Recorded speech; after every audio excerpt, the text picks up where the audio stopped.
Welcome back, everybody. Today I'm going to be making fresh homemade flour tortillas.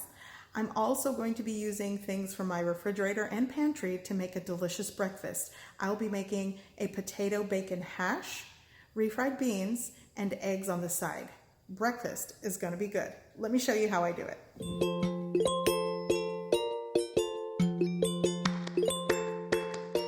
Here I have rendered bacon fat from yesterday's breakfast. I made bacon. I actually reserved half of the bacon and I also reserved the fat. And this is going to go into my flour tortilla dough.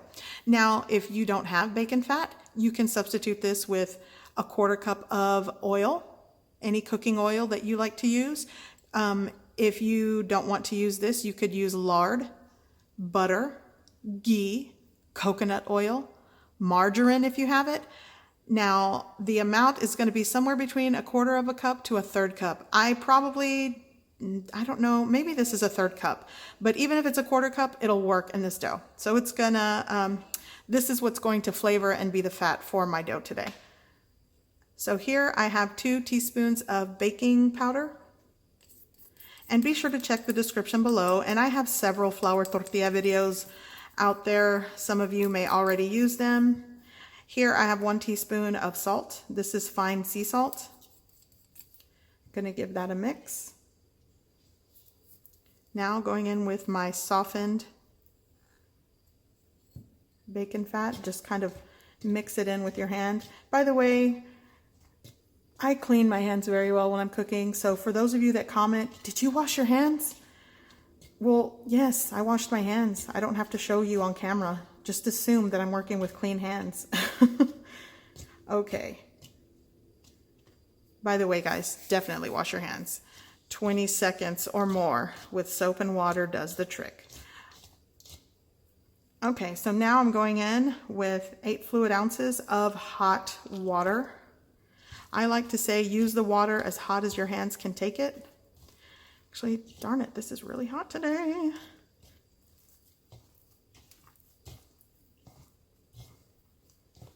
It's going to be a hot mess with your hands. Just get in there and start mixing it up. And actually, why didn't I just pour all of it in here? There we go. So you're going to mix in the bowl with your hands until a dough ball forms. So if your dough is tacky, you'll want to sprinkle some flour. But my dough is pretty much spot on. It's not tacky, but it's not dry. So now it's time, and if you hear noises in the back, that's my son.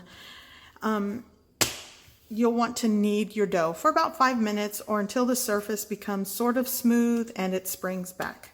Basically what you're doing in this step is just combining, kneading, working up the gluten, and then after you're gonna rest it. But I'm just gonna continue to knead. And some of you are really successful in making your flour tortillas, and I do get tons of questions like, what am I doing wrong? My dough doesn't feel right. You'll want the dough, at this stage, you'll want it to be, it's gonna be slightly tacky.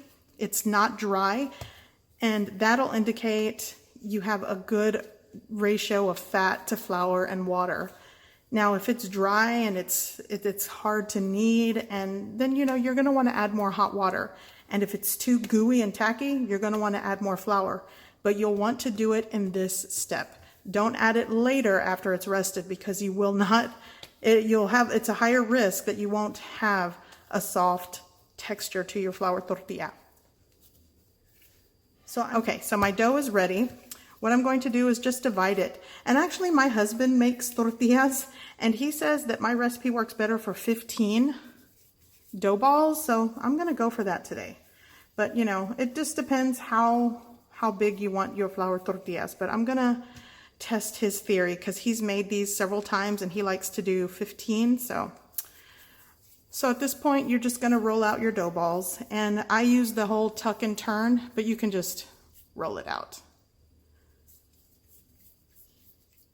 Okay, so I actually got around 17. I tried. I never can get this quite right, but you'll definitely get somewhere between 14 and 15. So here I have a damp kitchen cloth or kitchen towel going right over my bowl. This is going to rest for at least 15 minutes. If you're really... Okay, these are well rested. As you can see, it's a very loose, soft, tender texture. It's not tightened. The gluten has completely relaxed, and this is perfect to roll these out. Now, while I do this, I'm going to give you, I don't know, you guys ask questions when you're in the kitchen making your own tortillas. For one, be careful with the overuse of flour. If I work in too much flour back into the dough when I roll them out, two things may happen. It's going to toughen and it's going to snap back. You know, when you roll out your tortilla and it doesn't stay, that means the gluten is worked up again. So you'll have to rest the dough again. And too much flour will yield a very dry, cracker-like finished result. So those are definitely things I can tell you from firsthand experience that, you know, that might yield a more tougher flour tortilla. So I'm going to start rolling these out, and look, I'm going to show you. See how it's not keeping its shape, it's snapping back? This needs to rest more, or I dusted way too much flour on it. So I'm really pressing, and you see how it shrinks back? This needs to rest. So I'm going to try this again with less flour.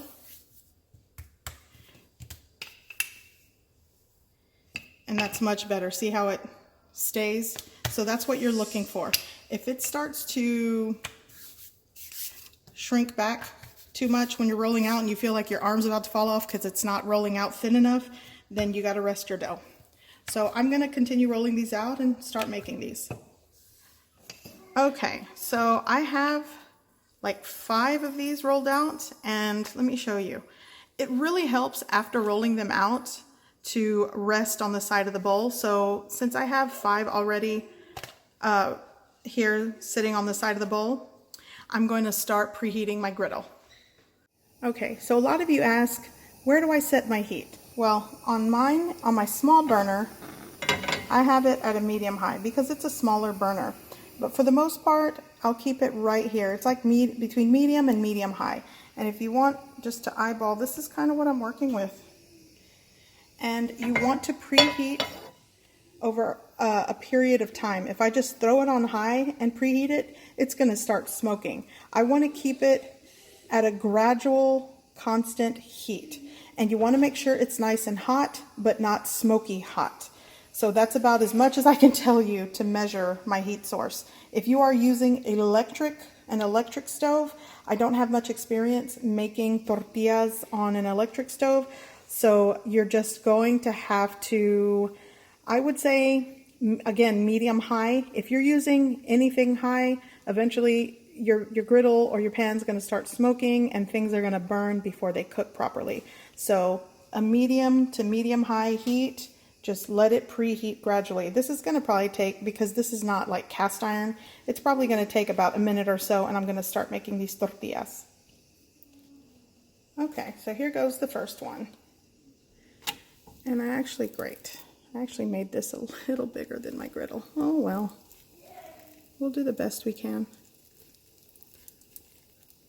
But a good indication you're working with the right level of heat is when it starts to bubble pretty quickly as soon as it hits the pan. I should have made these a lot smaller, but kind of got carried away. So on the first side, I'm just going to let it continue bubbling. And if it doesn't bubble right away, just turn up the heat slightly, and eventually you are going to find the right amount of heat to get the result that you want. And I always find that the first tortilla just doesn't quite, oh, there it goes. So see how it starts bubbling up on the second turn? You can turn it twice, maybe 3 times, but for the most part, it should be done by that point.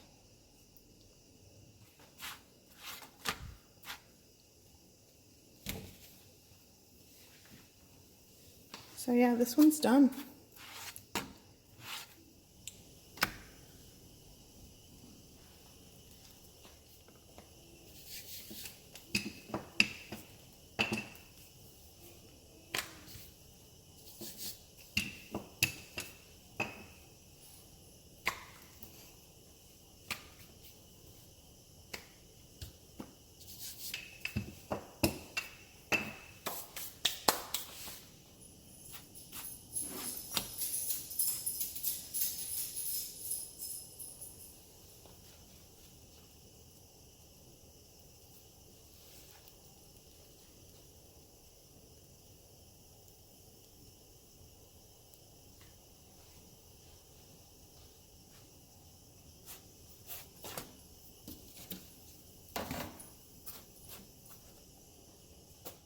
So here's what I'm going to use for my hash. I have a very large jalapeno. I do not use the seeds. I don't want it super spicy, but I like the flavor, so I'll just be using, you know, the flesh. I have a handful of graped tomatoes. This is probably, if I had to guess, maybe 4 to 5 ounces. I have half of a yellow onion, 4 golden potatoes that need to be used. I'm going to clean these very well.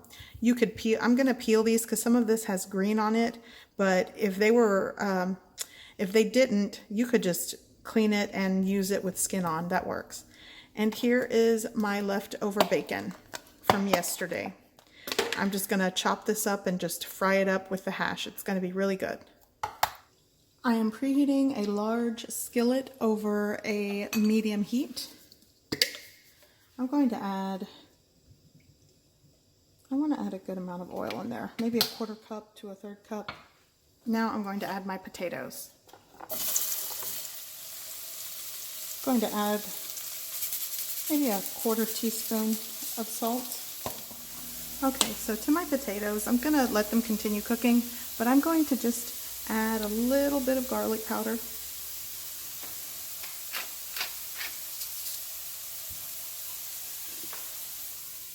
Cover it with the lid and lower the heat.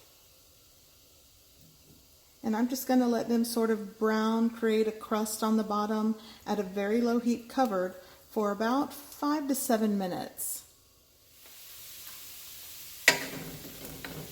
Okay, now I'm going to add my bacon.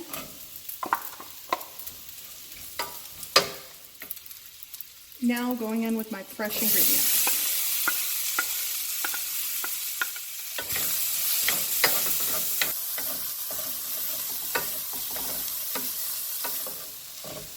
So my tomatoes and onions have softened. The jalapeno is sauteed well. My potatoes are cooked through and soft. This smells amazing. Now I'm going to make my refried beans. If you have homemade charro beans, which I like to do, that works, but I'm going to show you how to make it if you don't have homemade beans. I'm using a 15-ounce can of drained pinto beans. So in my preheated pan, I'm adding 2.5 tablespoons of cooking oil. Now I'm going to add my drained pinto beans.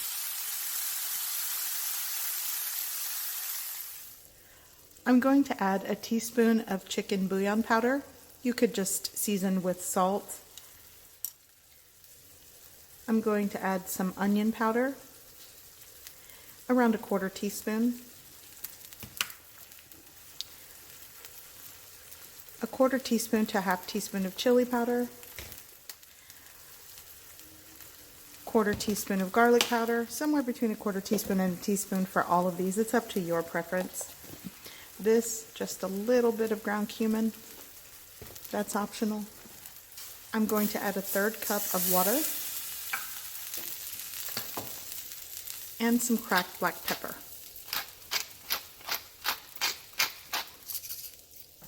I'm going to combine this, and then you'll want the beans to come up to a gentle simmer, and then I'm going to start mashing them.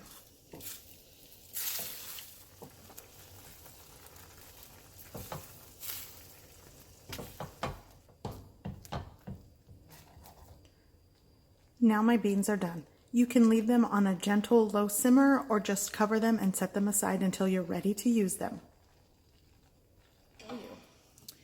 Here's my breakfast taco version. I'm going to take some of the potatoes, just like that. The pan is well oiled. It still has residual butter and it's nonstick, so no grease or oil necessary. So these are fairly warm. Now I'm just going to add my eggs right in and scramble them in a bowl or scramble them in the pan like I'm doing. It's up to you. And that is it. I'm going to scramble these, mix it up, and these are going to go into some breakfast tacos. It's going to be so good. So this is done. It's ready for the tacos. Okay, so breakfast tacos coming right up. I'm going to go ahead and take 2 of my warm flour tortillas. I'm gonna take some of my beans, just like that. Look who's still here, my shredded pepper jack cheese. And then I'm going in with my eggs.